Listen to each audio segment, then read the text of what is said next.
Hey, welcome back to the channel, everybody. Make sure you go ahead and like this video, subscribe to this channel, comment down below. Let me know where y'all from and who you a fan of. Let's get this thing started, man. So Migos, QC, Quavo, and Jay Prince, they said that Migos and Jay Prince and them, whoever it was that was involved, they all started QC together. They said that QC was partnered with the Migos, Takeoff, Quavo, and Offset. And that's how QC even became a thing, was because the Migos were in on it to get that label up. You know, they were all coming up at the same time. And so actually they got part ownership. Like Quavo and Offset might actually have a percentage in QC.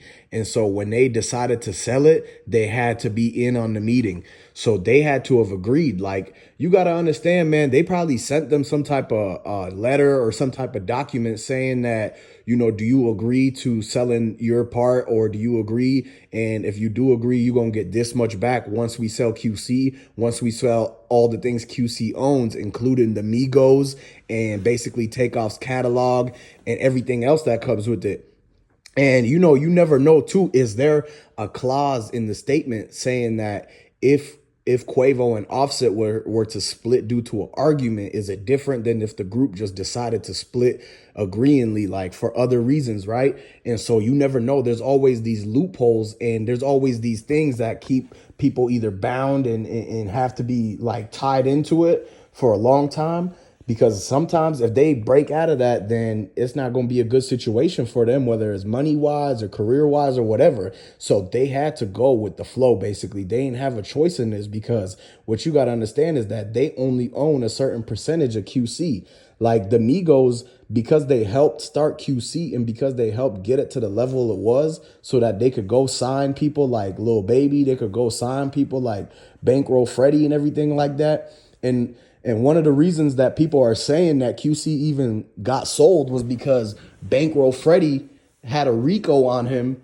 And the whole time he was trapping and doing whatever, he had his whole folks and his friends and his other people that he be bringing to the QC studio involved in that stuff with him. And QC said that they don't want to take no chances because they were the ones who was paying that guy.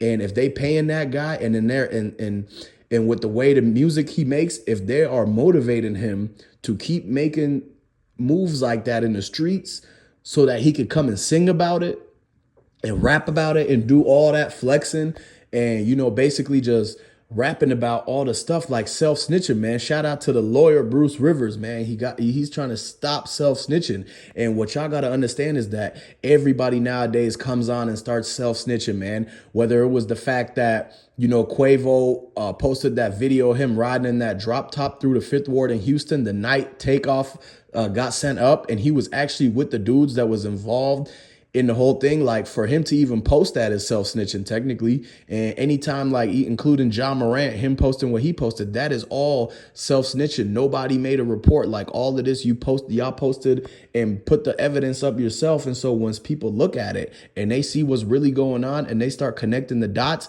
it spills everything open. And one thing y'all got to understand is that they all acting like they don't know what's going on. They all acting like this is new to them, but they all talked about it already. This has been discussed that they was going to sell QC, and it was, if anything happened to them, and, you know, they didn't plan on the Takeoff situation happening, but them folks planned that birthday party. Them folks planned that birthday party, and they knew who they were going to invite over there. As a matter of fact, a lot of people are saying right now that Quavo could have been the one who paid for DJ Pat Xavier's bail, $1 million bond, because who else has the money to do that? Like, Jay Prince Jr. ain't trying to come up with $1 million like that, 100K, even if it was the 10%. And it's like they had to have gotten in with the only person around that circle that has money like that is probably more likely going to be Quavo, because he steady be talking to the Houston Jay Princes and the Juniors and Mob Ties. Like, they already got a connection. They got Quavo a long time ago to side with them. So that way, when everything happened like the way it did right now, he's standing out to the side and letting it happen, or he's involved in it. He's playing his role in it and everything like that. Like that dice game argument, who wanted to go to that party more? Was it Takeoff or Quavo? I guarantee Quavo wanted to be at that birthday party 100 times more than Takeoff did. Takeoff could have cared less if he went to that birthday party or not, because he realizes who's there for him at the end of the day. And it's like, you don't have to go and show fake love to these celebrities and these stars and go into their birthday party just so they could come and make it to yours. And when at the end of the day, y'all know that you don't stand on the same level, you don't stand on the same agreements, and you got a whole different mindset, and what you trying to get accomplished is different than what they trying to get accomplished. And so you don't want to have to crisscross and get everything all mixed up trying to chase after acceptance from this group of people. And you over here, this is basically the situation with Quavo. As he's trying to get friendly and more connected with them, is really ruining what he's already got going on for himself. And, you know, a lot of people, they don't realize that until it's too late. They start siding with a different group of friends than they grew up with. They change their course of, you know, what they thought they was going to do. You know, they got more into the fun and the partying. Maybe they got more into this than that. A lot of people, you see this happen every day, where they start off as basketball players or something, and then they end up ditching their whole basketball team to go hang out with their friends in the streets. And then nobody's surprised, and they want to act all sad when something happens in the streets and they involved because they chose the streets over basketball, or they chose the streets over school, or they chose the streets over their job, or anything like that, man. One thing that everybody should know is that you got to take care of, you know, you got to take care of you and your fam first. Make sure everybody good, set, and you got bread coming in and everything. You could worry about the partying later. You could worry about the looking cool later, and, you know, being around the celebrities and being around the whole industry and just always having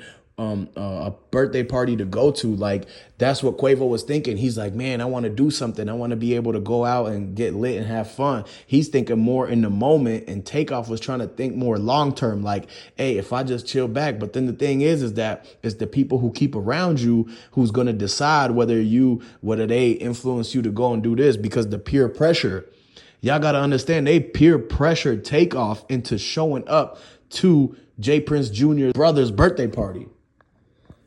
Like, Takeoff didn't want to have to go there. He only went because Quavo kept asking and begging him to do. And it was like, you know what else is he going to do? He's trying to make sure that Quavo is safe. He's trying to go out there and look after Quavo, make sure, hey, nothing happened to Quavo. Well, whole time, it was like there was nobody there looking after him, because since Offset isn't there, Offset is he's more like looking after everybody, because he's been in those situations where he had to come up out of survival. He had to get out the jam and really find ways to get out of situations and see things coming before they do. So he has a chance to actually react and take action before it's too late, before you get caught up and you got to freeze up. You know what I mean? And so because Offset wasn't there, and Takeoff was there, Takeoff was looking out for Quavo, but Quavo was not looking out for Takeoff in the same way. Because why would Quavo want to get into that whole altercation and argue about the dice game and try to say those comments that he said right before they fired up the place? And so what you got to understand is that, okay, Takeoff was looking after Quavo, but Quavo wasn't looking after Takeoff. And Offset, if Offset was there, he would have been the one to look after Takeoff. He would have made sure to tell him, hey, look, let Quavo argue, let's go. And, you know, they might have left dude behind, because at the end of the day, you got to do what you got to do. And yeah, maybe Offset would have stepped in and said, look, man, Quavo don't mean that. We just going to get out of here. You know, we don't mean to disrespect what y'all got on and your family, whatever you call it, with the mob ties and all these people that you done brought out here arguing against us. Offset could have made it to where he could have possibly talked them out that situation to where they didn't have to clap at him or anything like that. But you never know. And so that's why you got to pay close attention to who you keep around. They could be people who you grew up with. They could be people who you've been in partnership with and career rapping next to them for years and years and years. But, you know, there's going to be times where everybody's got their own ulterior motives. At a certain time, is people going to do what they want to do, and they not looking after the greater good of everybody and what you should be doing as the right thing, instead of what you want to do as an impulse decision. Like, you want to go and you know, sporadically go and do all these crazy fun things, but you're not balancing out with taking care of business on the back end, making sure you're not putting yourself in a predicament where you're going to be in a bad situation. And so with all that being said, y'all got to subscribe to the channel, like this video, comment down below. Let me know if y'all fans of Takeoff, and I'm going to catch you on the next one. Peace.